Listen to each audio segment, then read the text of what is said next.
PM Modi बोले, बिहार में जंगल राज रोका, अब बंगाल से विदा करेंगे टीएमसी का महाजंगल राज। प्रधानमंत्री नरेंद्र मोदी ने पश्चिम बंगाल के सिंगूर में जनसभा को संबोधित करते हुए टीएमसी सरकार पर तीखा हमला बोला।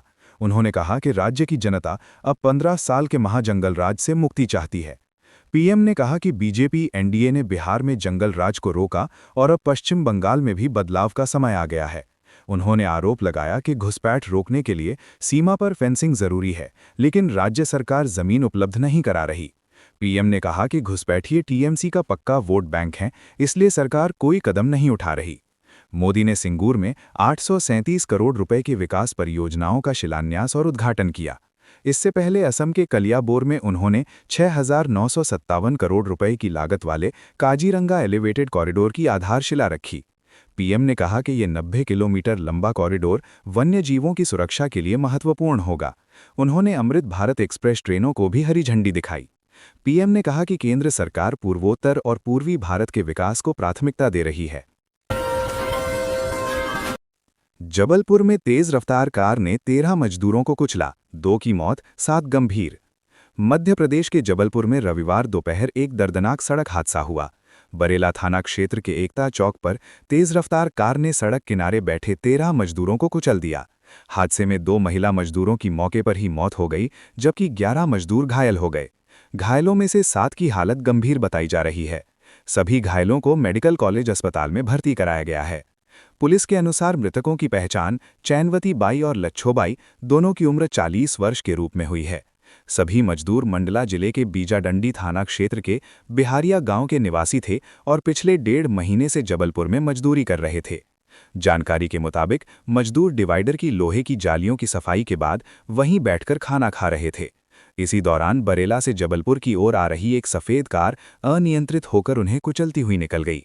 पुलिस ने फरार चालक की तलाश शुरू कर दी है और सीसीटीवी फुटेज खंगाले जा रहे हैं।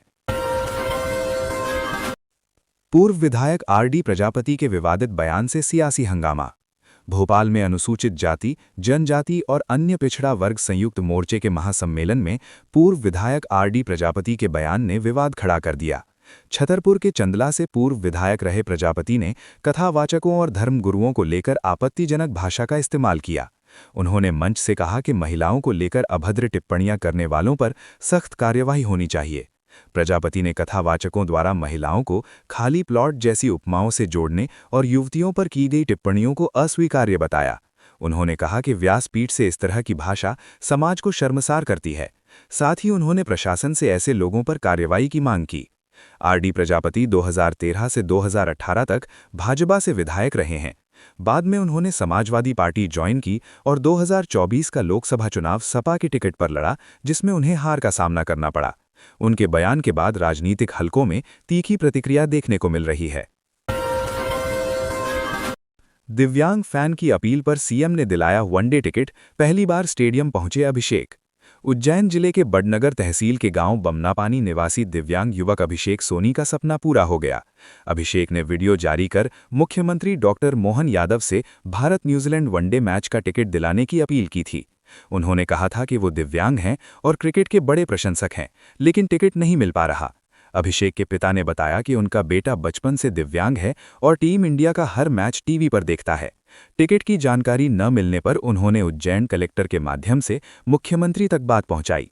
मामला संज्ञान में आते ही मुख्यमंत्री डॉक्टर मोहन यादव ने तुरंत इंदौर में हो रहे वनडे मुकाबले के लिए अभिषेक के टिकट की व्यवस्था कराई। इसके बाद अभिषेक टीम इंडिया की जर्सी पहनकर होलकर स्टेडियम पहुंचे और पहली बार लाइव मैच देखने का अनुभव लिया। इस पहल की सोशल मीडिया पर भी सराहना हो रही है। ग्रीनलैंड में ट्रंप के खिलाफ सड़कों पर उतरे हजारों लोग। ग्रीनलैंड में अमेरिकी राष्ट्रपति डोनाल्ड ट्रंप के बयानों के विरोध में हजारों लोग सड़कों पर उतर आए। राजधानी नूक में प्रदर्शनकारियों ने ट्रंप के पुतले के साथ जुलूस निकाला और ग्रीनलैंड बिकाऊ नहीं है के नारे लगाए। ये जुलूस डाउनटाउन इलाके से अमेरिकी वाणिज्य दूतावास तक पहुंचा। पुलिस के अनुसार ये अब तक का सबसे बड़ा प्रदर्शन था, जिसमें शहर की बड़ी आबादी शामिल हुई। इसी बीच अमेरिका ने ग्रीनलैंड मुद्दे पर विरोध करने वाले 8 यूरोपीय देशों पर 10% टैरिफ लगाने का ऐलान किया। इससे यूरोप और अमेरिका के बीच तनाव और बढ़ गया। यूरोपीय संघ के सांसद अमेरिका के साथ हुए ट्रेड एग्रीमेंट को रोकने की तैयारी में हैं। यूरोपियन पीपल्स पार्टी के अध्यक्ष मैनफ्रेड वेबर ने कहा कि ग्रीनलैंड को लेकर धमकियों के बीच समझौते को मंजूरी देना संभव नहीं है। यूरोपीय नेताओं ने ग्रीनलैंड की संप्रभुता के सम्मान की मांग की है। जयपुर लिटरेचर फेस्टिवल में पूर्व chief justice of India DY Chandrachud ने न्याय व्यवस्था और भ्रष्टाचार पर खुलकर बात की। उन्होंने कहा कि भ्रष्टाचार को सही नहीं ठहराया जा सकता, लेकिन ये भी सच है कि जज समाज से ही आते हैं। समाज में करप्शन है, इसलिए सिस्टम में जवाबदेही तय करने के लिए प्रभावी तंत्र जरूरी है। गलत फैसले को तुरंत करप्शन से जोड़ देना आसान है, लेकिन सच्चाई को समझना जरूरी है। बेल से जुड़े सवालों पर उन्होंने कहा कि कानून निर्दोषता की पूर्व धारणा पर आधारित है और प्री ट्रायल बेल सजा नहीं हो सकती। उन्होंने बताया कि बेल से इनकार केवल 3 स्थितियों में किया जाना चाहिए: अपराध दोहराने की आशंका, फरार होने की संभावना या सबूत से छेड़छाड़। राष्ट्रीय सुरक्षा कानूनों के दुरुपयोग और ट्रायल में देरी को आर्टिकल 21 के उल्लंघन से जोड़ा। फेस्टिवल में वर्ल्ड वाइड वेब के संस्थापक टिम बर्नर्स-ली ने कहा कि ऑनलाइन नफरत बढ़ रही है क्योंकि डिजिटल प्लेटफॉर्म एल्गोरिदम पर अत्यधिक निर्भर हैं। गीतकार प्रसून जोशी ने रचनात्मकता पर बोलते हुए कहा कि AI एक टूल है, लेकिन उसमें इंसानों जैसी कल्पना और संवेदना नहीं हो सकती। उन्होंने जीवन संघर्षों को रचनात्मकता की ताकत बताया। मुंबई में उस्ताद गुलाम मुस्तफ़ा खान को दी गई श्रद्धांजलि। मुंबई में शनिवार को हाजिरी कार्यक्रम 2026 के तहत पद्म विभूषण से सम्मानित उस्ताद गुलाम मुस्तफ़ा खान को श्रद्धांजलि दी गई। BKC स्थित जियो वर्ल्ड गार्डन में आयोजित इस कार्यक्रम में पहली बार उनके शिष्यों और देश के प्रमुख गायकों ने एक मंच साझा किया। ये आयोजन उस्ताद साहब की 5वीं पुण्यतिथि पर हुआ, जहां AR रहमान, हरिहरन, सोनू निगम और शान ने कलाकार नहीं बल्कि शिष्य के रूप में अपने गुरु को नमन किया। कार्यक्रम का आयोजन उस्ताद गुलाम मुस्तफ़ा खान के बेटे रब्बानी मुस्तफ़ा खान और बहू नम्रता गुप्ता खान ने किया। AR रहमान ने सूफी गीतों से शाम की शुरुआत की और कुन फाया कुन, ख्वाजा मेरे ख्वाजा तथा अर्जियां जैसे गीत प्रस्तुत किए। इसके बाद उन्होंने मुस्तफ़ा परिवार के साथ आओ बलमा और पिया हाजी अली गाया। शान ने मैं हूं डॉन, चांद सिफारिश और ओम शांति ओम के साथ उस्ताद साहब की गज़ल चले आओ सुनाई। हरिहरन ने तू ही रे, रोज़ा और बाहों के दरमियां गाए। सोनू निगम ने परदेसिया, कल हो ना हो और अभी मुझ में कहीं के साथ कार्यक्रम का समापन किया।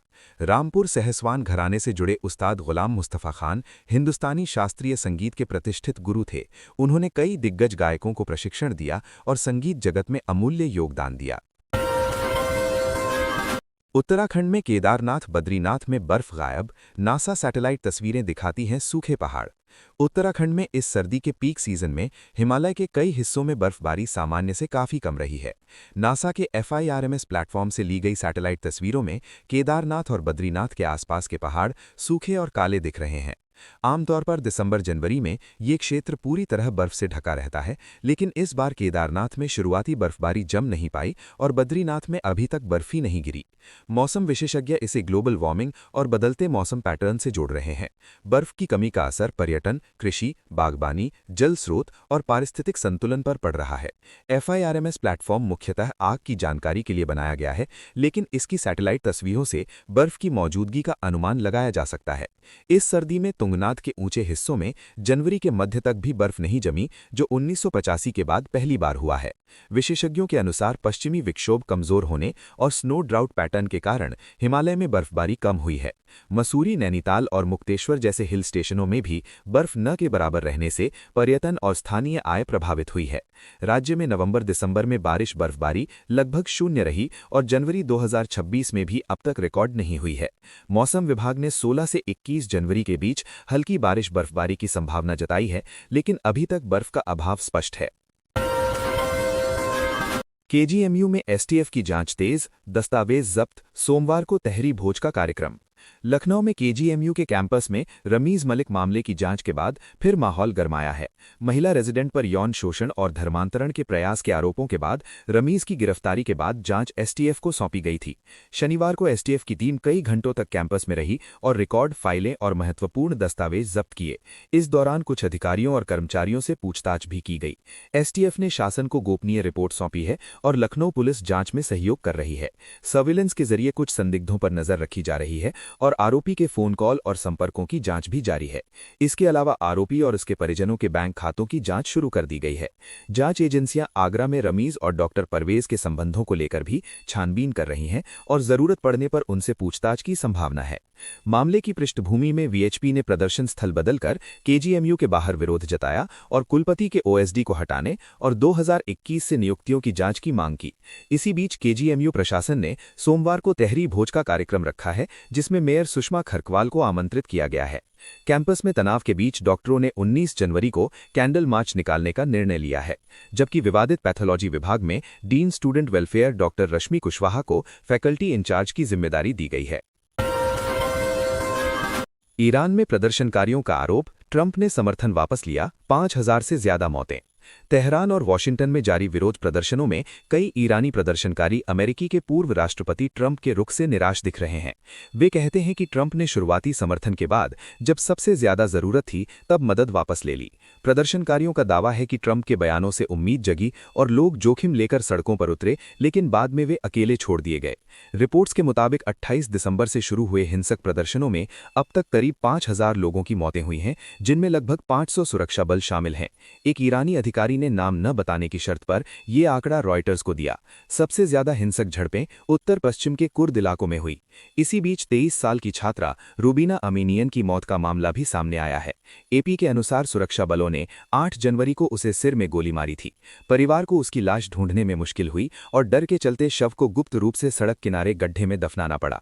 ईरान के सुप्रीम लीडर आयतुल्ला खामेनेई ने पहली बार माना कि हजारों लोग मारे गए और ट्रंप को जिम्मेदार ठहराया। ट्रंप ने जवाब में कहा कि ईरान सरकार अब कुछ दिनों की मेहमान है और नए नेतृत्व की जरूरत है। अमेरिका ने 18 ईरानी व्यक्तियों और संस्थानों पर नए प्रतिबंध लगाए हैं। वहीं ईरान ने संयुक्त राष्ट्र में कहा कि वो टकराव नहीं चाहता,